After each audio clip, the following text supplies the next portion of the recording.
Hoy vamos a abordar un tema muy interesante dentro del mundo religioso y es la división que hay en el mundo islámico, las diferencias entre sunitas y chiitas. Así es, dentro de las grandes religiones, el islam, el cristianismo y el judaísmo, hay diferencias, hay divisiones. Por ejemplo, en el cristianismo están los católicos y también están los protestantes, pero también hay una iglesia ortodoxa por allá en Oriente dentro del cristianismo. En el caso del Islam, como ya lo vimos, sunitas y chiitas. Y dentro del judaísmo también hay algunas variantes, donde hay algunos un poco más liberales, otros más ortodoxos. Pero bueno, dentro del judaísmo las divisiones no son tan profundas. Es la que menos tiene estos cismas dentro de su religión. En el caso del Islam están estas dos facciones y esa es la gran división del mundo musulmán, pese a que los países de mayoría islámica han dado su apoyo a la causa palestina en el contexto actual de la guerra entre Israel y Hamas. Las tensiones políticas y religiosas tradicionales en Medio Oriente siguen vigentes y marcan las posturas de los diversos actores. Para muchos analistas, las diferencias entre ambas ramas del Islam son un claro recordatorio de lo complejo de las relaciones entre los dos principales rivales en Medio Oriente, Arabia Saudita e Irán.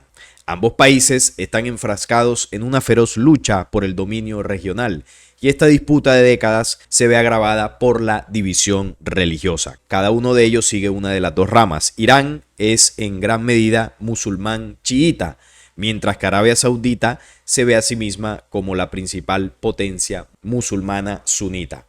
Ahí están dos grandes potencias de Medio Oriente, del mundo árabe, Irán, que es chiita, y Arabia Saudita, que es sunita. Tienen divisiones regionales, divisiones ideológicas y divisiones religiosas. ¿Quién lo diría, no?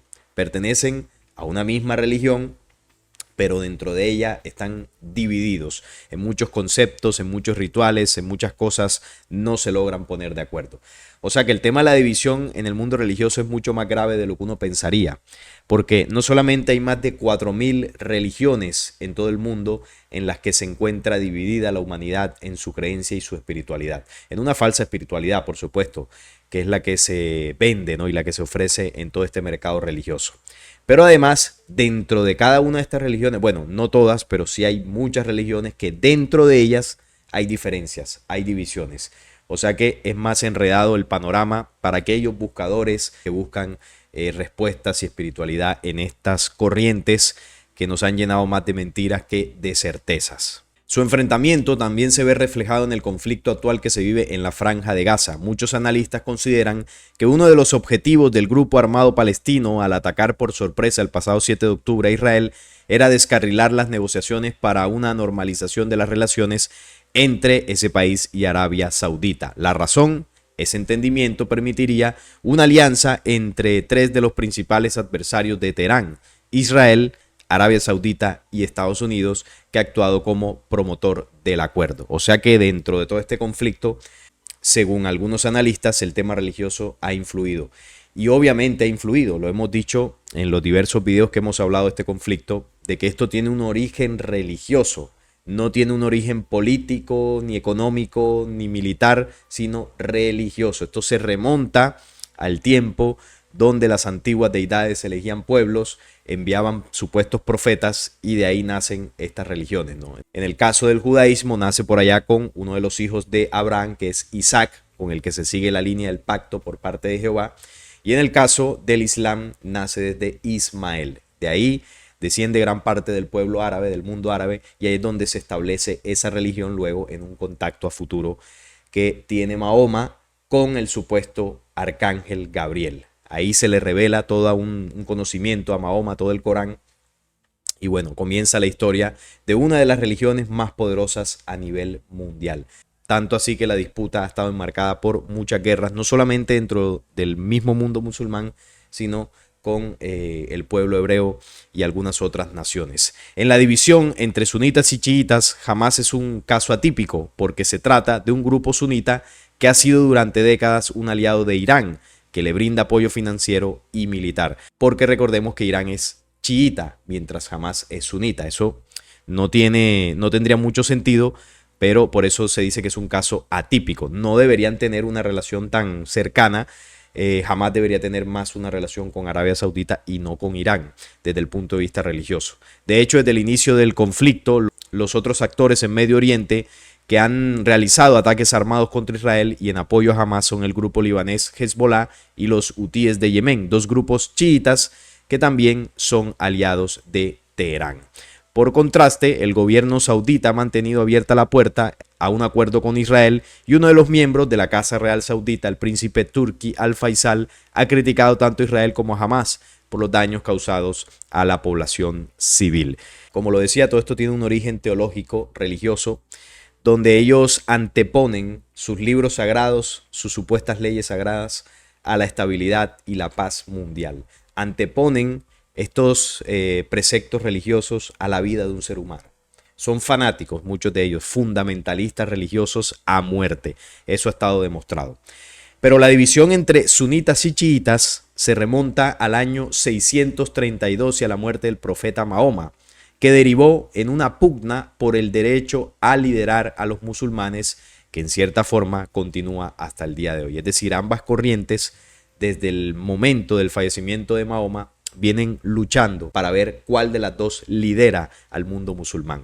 Si bien ambas ramas han coexistido por siglos, compartiendo muchas creencias y prácticas, sunitas y chiitas mantienen importantes diferencias en materia de doctrinas, rituales, leyes, teologías y organización. Sus respectivos líderes también acostumbraron a competir por influencia, y de Siria a Líbano, pasando por Irak y Pakistán, muchos conflictos recientes han enfatizado o incluso agravado esta división, rompiendo comunidades enteras. Algo que no tiene sentido.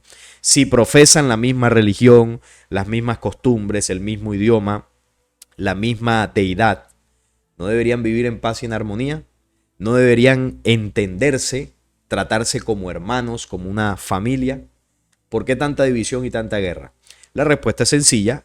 Obviamente estas personas están adorando a un falso Dios, a una falsa doctrina, a una falsa espiritualidad. Porque si esto fuera la verdad, no se vieran este tipo de divisiones. Los musulmanes también están adorando al mismo Señor de los ejércitos, al mismo Dios de la guerra que adoran los hebreos. Yo hice un video hace bastantes meses donde hacía la comparación entre Jehová y Alá y hacía la pregunta, ¿son el mismo? Entonces ese video se lo recomiendo, hacía la comparación muy interesante de estas dos deidades del pasado que impulsaron dos religiones de las más grandes del mundo y que veamos cómo tienen el mundo, ¿no? El conflicto actual que se está sucediendo tiene detrás a estos dos seres, Jehová y Alá, cada uno con sus leyes, sus mandatos que le dio a cada uno de estos pueblos para que se matasen hacia el futuro y han vivido en guerra, en una guerra interminable. Los sunitas son mayoría entre los musulmanes. Se estima que aproximadamente el 90% pertenecen a esta corriente. Es una supremacía, ¿no? La de los sunitas. Y se ven a ellos mismos como la rama más tradicional y ortodoxa del Islam. De hecho, el nombre de suní o sunita proviene de la expresión al-sunna, la gente de la tradición, traduce. En este caso, la tradición hace referencia a prácticas derivadas de las acciones del profeta Mahoma y sus allegados. Así, los sunitas veneran a todos los profetas mencionados en el Corán, pero particularmente a Mahoma, quien es reconocido como el profeta definitivo. Y los subsecuentes líderes musulmanes son vistos como figuras temporales. Por lo demás, en contraste con los chiitas, los maestros y líderes religiosos sunitas han sido históricamente controlados por el Estado. Y la tradición sunita, que tiene su máxima expresión en Arabia Saudita, también propugna un sistema legal islámico claramente codificado, así como la pertenencia a una de 4 escuelas legales. Por otro lado, los chiitas empezaron como una facción política, literalmente Shiat Ali, o el partido de Alí. El Alí en cuestión era el yerno del profeta Mahoma y los chiitas reclaman su derecho y el de sus descendientes a liderar a los musulmanes. O sea que aquí la pelea es porque unos consideran obviamente al profeta Mahoma como el mayor de todos y ellos se rigen a las enseñanzas de Mahoma y a las personas que estuvieron cerca a él. Son como un poco más pegados a esa ley, a esa letra, un poco más ortodoxos. Estoy hablando de los sunitas. Por el otro lado están los chiitas, que surgen de un partido, el partido Alí, y que este era del yerno del profeta Mahoma, es decir, familia del profeta Mahoma. Y como parte, ¿no?, de ese familiar de Mahoma, ellos consideran que también tienen derecho a liderar el mundo musulmán, porque ellos surgieron de un partido que fundó el mismísimo yerno de Mahoma. Y esa es la pelea, que unos dicen que no, que esto tiene que seguir por la línea de Mahoma, sus enseñanzas y todo lo que dejó. Y por otro lado dicen los chiitas que no, que ellos también, esta otra facción, merecen liderar y llevar las riendas del mundo islámico. Y ahí se han formado unas divisiones y peleas impresionantes. Alí murió asesinado como resultado de las intrigas, violencia y guerras civiles que marcaron su califato. Y a sus hijos, Hassan y Hussein, se les negó lo que ellos consideraban su derecho legítimo de sucederlo. Se cree que Hassan fue envenenado por Maiwiyah, el primer califa, es decir, líder de los musulmanes en la dinastía Umayyad, mientras que su hermano Hussein murió junto a varios miembros de su familia en el campo de batalla. Estos eventos están detrás del concepto chiita de martirio y de sus rituales de duelo. De hecho, la fe chiita también se caracteriza por un distintivo elemento mesiánico. Y los chiitas también cuentan con una jerarquía de clérigos que practican una interpretación abierta y constante de los textos islámicos. En el tema de esa doctrina mesiánica, esto tiene que ver con Al-Mahdi, un video que hice hace algunas semanas hablando de ese profeta o ese Mesías que se espera dentro del mundo musulmán. Ahorita vamos a hablar de las diferencias, la percepción que tienen los sunitas y los chiitas acerca de ese Mahdi o ese Mesías que estarían esperando. Además, la interpretación de los chiitas, como dice aquí, es un poco más abierta, es menos ortodoxa que el mundo sunita. Se estima que los chiitas actualmente suman entre 120 y 170 millones de fieles, también un número importante, aproximadamente una décima parte de todos los musulmanes. Son la mayoría de la población en Irán, Irak, Bahrein y Azerbaiyán, y según algunas estimaciones también en Yemen.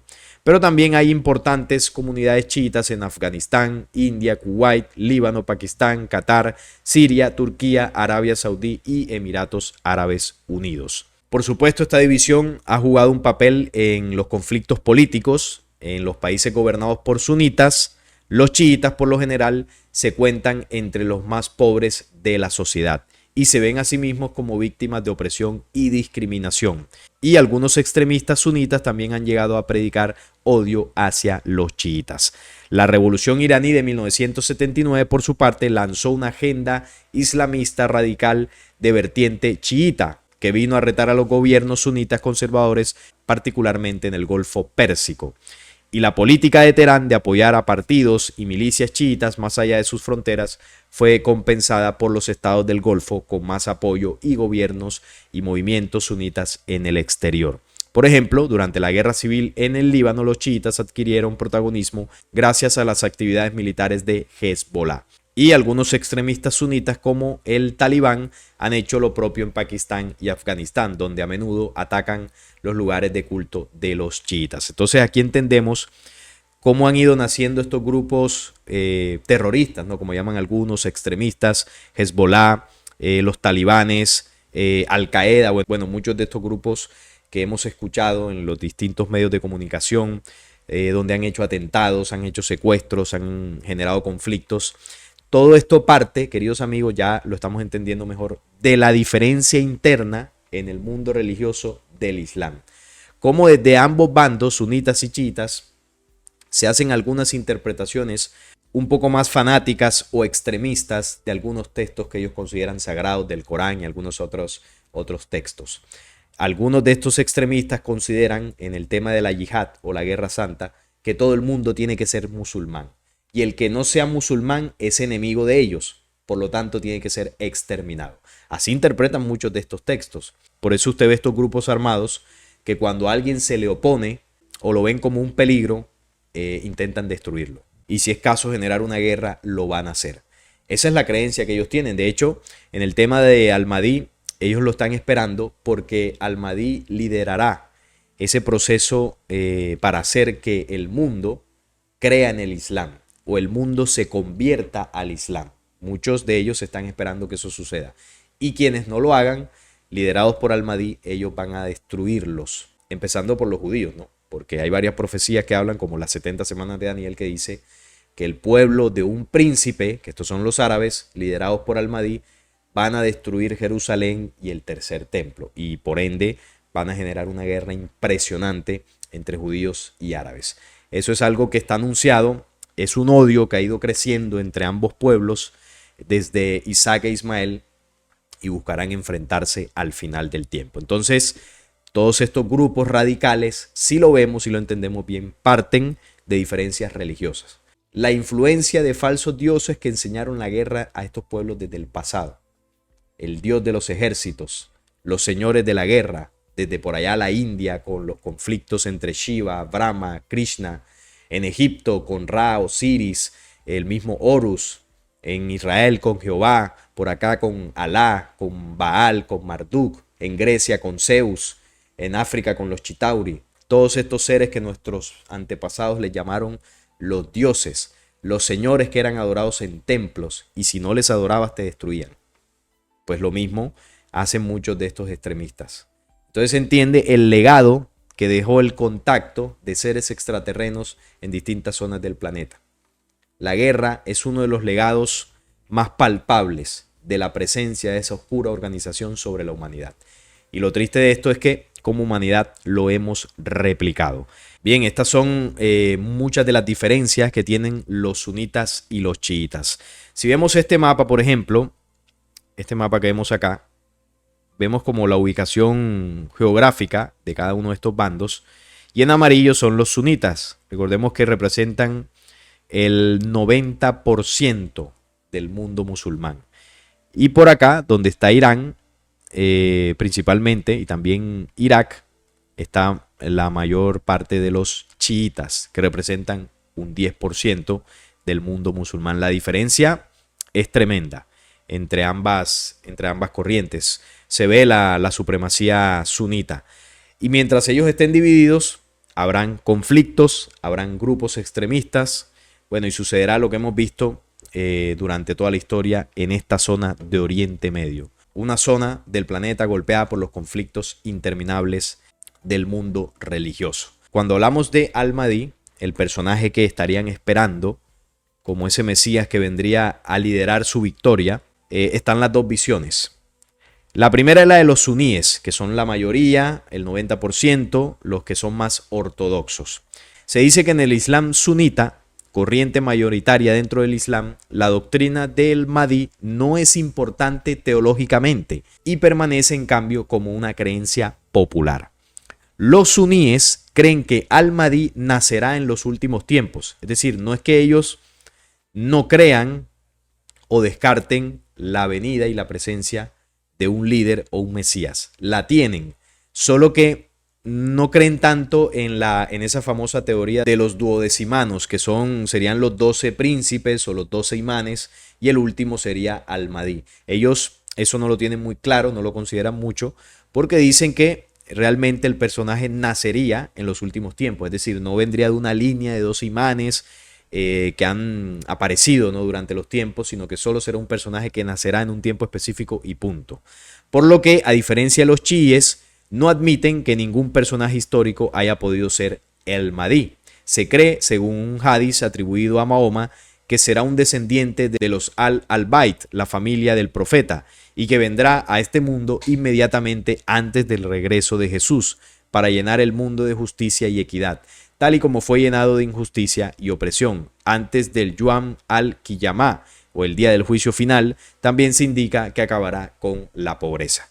O sea que sí consideran que vendrá un personaje que será descendiente de la línea de Mahoma y que vendrá antes de la venida de Jesús para liberar al mundo de la injusticia y la opresión. Esa es la visión que se tiene desde el lado sunita acerca de Al-Mahdi. Por el lado de los chiíes imanes o duodecimanos, el símbolo del Mahdi se convirtió en una idea poderosa y central combinada con la figura del último de los 12 imanes. En el lado de los chiíes sí consideran la teoría o la corriente de los duodecimanos, es decir, que habría 12 príncipes y el último aparecería al fin del tiempo. Probablemente la raíz del estatus minoritario de la comunidad y sus sentimientos de ser víctimas de persecuciones e injusticias, entre los imamíes se empezaron a crear listas sobre las cualidades que debía tener al-Mahdi, que incluían en el que su nombre debería ser Muhammad, descender del profeta, el modo de su aparición, la extensión de su gobierno, 7, 9 o 19 años, y su misión de restaurar la justicia en la tierra. Para los imamíes, rama principal de los chiíes, el 12º y último imán, Muhammad al-Mahdi, nació en Irak, en la ciudad de Samarra, en el año 255 de la Egira, en el 869 después de Cristo, y vivió hasta que su padre, el 11º imán Abu Muhammad al-Hasan ab-Ali, fue martirizado en el año 260 de la Egira o 871 después de Cristo.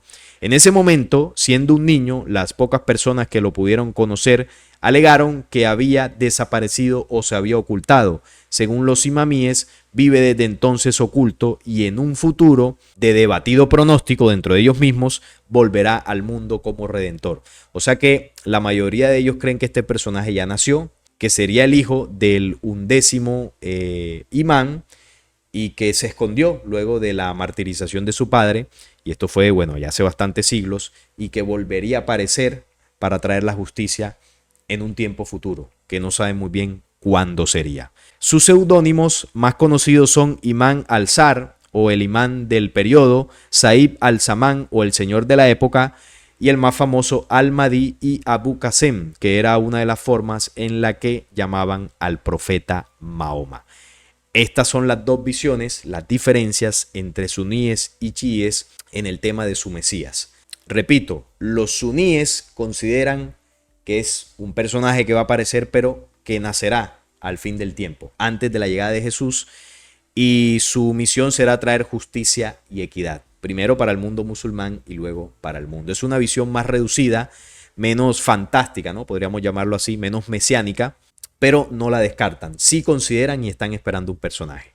En el lado de los chiíes, ya la cosa es un poco más espectacular, llena de más historia, de un poco de más fanatismo, y ellos creen en la doctrina duodecimana, que son los 12 imanes que han aparecido y han influido en el mundo musulmán, y que de ellos, que todos son descendientes de Mahoma, aparecerá un último, que según la teoría más aceptada dentro del mundo chiita, ese último fue hijo del 11º y nació hace varios siglos y volverá a aparecer al final del tiempo porque tendría la capacidad de la inmortalidad, parece, ¿no? Por el lado de los sunitas se considera que será un hombre un poco más común y corriente, pero que tendrá gran sabiduría y gran conocimiento del Corán y bueno, y logrará traer grandes cambios, ¿no? Para el mundo entero. Los sunitas son más conservadores y los chiitas tienen una visión más fantástica, más mesiánica acerca de al-Mahdi, que será este personaje que aparecerá en un tiempo específico. Los sunitas y los chiitas, las diferencias principales en una de estas religiones que es de las más fuertes del mundo entero. Es muy interesante siempre conocer de esto porque nos entrega respuestas de las cosas que suceden, como por ejemplo lo que veíamos de los grupos extremistas. Parte de todo esto de divisiones religiosas. No se ponen ni siquiera de acuerdo en cómo percibir a su Mesías, incluso en muchas interpretaciones del Corán, y eso demuestra lo que mencionaba al principio, ¿no? Que aquí no está la verdad. En las religiones no está la verdadera espiritualidad, como tampoco en el cristianismo, donde católicos y protestantes no se ponen de acuerdo. Incluso las Biblias son distintas. En el caso del catolicismo tienen más libros, la Biblia, y en el caso del protestantismo le quitaron libros, tiene muchos menos. Creo que en el catolicismo tiene 45, 46 libros y en el caso de las protestantes tiene 39 libros. Creo que esas son las cifras exactas. O sea que ahí ya no se ponen de acuerdo ni en el libro sagrado, mucho menos en la doctrina. Y sus fieles también se lanzan pullas los unos a los otros para criticarse y decir que ellos están en la parte verdadera de la religión y por su parte creen que están en la religión verdadera porque señalan a las otras y dentro de esas otras también hay división y no se ponen de acuerdo y esto es un despelote espiritual impresionante. Esto no tiene ningún tipo de sentido y por eso está profetizado que todas las religiones del mundo que representan esa falsa espiritualidad van a desaparecer. porque la verdadera espiritualidad humana no está en esto, en los cultos que se hicieron para adorar a falsos dioses. Poco a poco como humanidad vamos a ir dejando atrás las divisiones en el tema espiritual y vamos a ir aprendiendo y sobre todo aplicando las verdaderas leyes del espíritu que nos fueron entregadas hace mucho tiempo para salir de toda esta mentira que siempre nos ha atrasado. Es un tema más para aprender y bueno, nos ayuda a saber que esto tampoco es ninguna corriente y camino verdadero. Pónganme ahí en los comentarios sus opiniones acerca de esta religión que tiene unas facciones demasiado extremistas, unas cosas locas también con las mujeres que pasa en otras religiones, pero yo creo que aquí es donde más son exagerados. Aquí ya la cosa llega a unos límites bastante fuertes. Ahí los estaré leyendo, sus opiniones. Si este video les gustó, les agradezco un like, la suscripción a este canal y compartirlo para que llegue a muchas más personas. Nos vemos en un próximo video.